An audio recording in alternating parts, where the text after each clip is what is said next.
I think we can all agree on two things. We want a clean environment and we want a strong economy. We create all these rules with the best of intentions, but what if those rules are actually making it harder to get both? Let's dive into the economics of environmental policy and see how we can build smarter rules for a better future. This really is the central debate, isn't it? For decades, it's felt like we have to choose, protect the environment or grow the economy. But economists, well, they argue this is a totally false choice. They have a framework that suggests we can absolutely achieve both goals and do it way more effectively than we are right now. So to really get that economic framework, we have to start with a fundamental question. Why does the government even get involved in environmental protection in the first place? I mean, why not just let the free market handle it? The answer, it turns out, lies in a core economic concept. And that concept is called market failure. This is what happens when the price of something, what you pay for it, doesn't reflect its true cost to all of us, to society. And the classic example when we're talking about environmental policy is something called an externality. Think about it like this. A factory makes the product really cheaply because it can just dump its waste into a river for free. So the price you pay for that product, it doesn't include the cost of the pollution. But we, society, we pay for it through contaminated water, environmental damage, you name it. That hidden cost, that's the externality. And that's the whole justification for government regulation. Okay, so government intervention is necessary. Case closed, right? Well, not quite. Because while the goal is to fix these market failures, the solutions we come up with can sometimes, create their own set of problems. Now, let's be super clear. A lot of regulation does way more good than harm. I mean, just look at this chart. It shows the cost versus the benefits of major federal regulations. See that bar for the Environmental Protection Agency? The benefits in blue absolutely dwarf the costs in red. And a huge part of that is just the immense value of having cleaner air to breathe. But here's the kicker. Just saying that the benefits outweigh the costs, that's a pretty low bar. It's kind of like saying a student passed a class. Okay, great. But did they get an A or did they barely scrape by with a D-? The real question isn't if the policies work, it's how well they work. Are we really getting the most bang for our buck, the most environmental protection for every dollar we spend? And this chart, wow.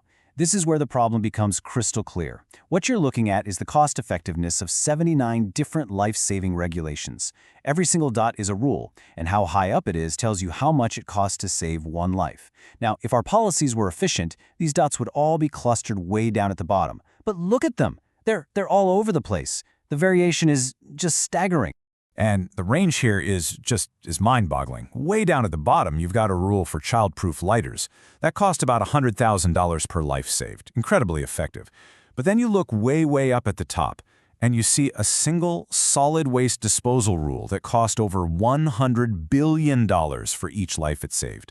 Just let that sink in. For the price of saving one person with that super inefficient rule, we could have saved 1 million people with the lighter rule. This massive inefficiency has a name. It's called government failure. It's what happens when the government solution ends up being even more inefficient than the market problem it was trying to fix in the first place.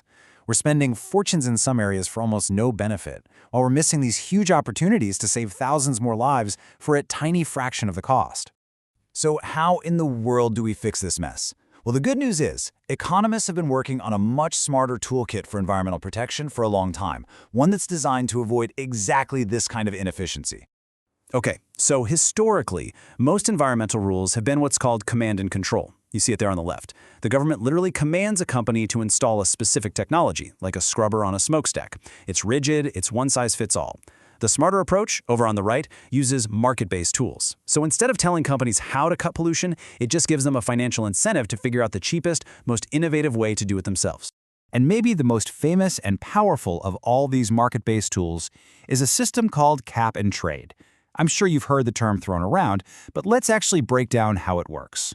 It's actually pretty straightforward. Okay, step 1. The government sets a firm, hard limit, a cap on the total amount of a pollutant allowed. That's it. This guarantees you hit your environmental goal. Step 2. It issues a limited number of permits. Step 3. Companies have to hold a permit for every single ton of pollution they release. Now here's the magic. Step 4. The trade. If a company can cut its pollution really cheaply, it can sell its extra permits for a profit to another company where it's way more expensive to cut pollution. And what's the result? pollution gets reduced in the most cost-effective way possible, and we still stay under that legally required cap. And the results? They're dramatic. This chart shows you the potential cost savings from using these market-based systems compared to the old-school regulations. Just look at these bars. For things like sulfur dioxide and particulates, the savings are over 70%. In some cases, it's over 90%. That means we can get the exact same environmental protection for just a tiny fraction of the cost. It's a game changer. So just to sum it up, these smart tools are a win-win-win. They hit the environmental target, no question. They dramatically slash the cost of getting there, and, maybe most importantly, they create this constant incentive for businesses to innovate, to come up with newer, cleaner technologies. So this all seems like a complete no-brainer, right? Cheaper, more effective, more innovative. Why isn't every single environmental law designed this way? Well, the answer, as you can probably guess, has a lot less to do with economics and a lot more to do with politics. This really is the million-dollar question. It's what bridges the gap between a fantastic idea on paper and a real-world policy. Because the most efficient solution often runs headfirst into the very messy reality of politics. You know, there's this whole field of economics called public choice theory, and it basically suggests that policies often aren't designed to be efficient for society. Nope.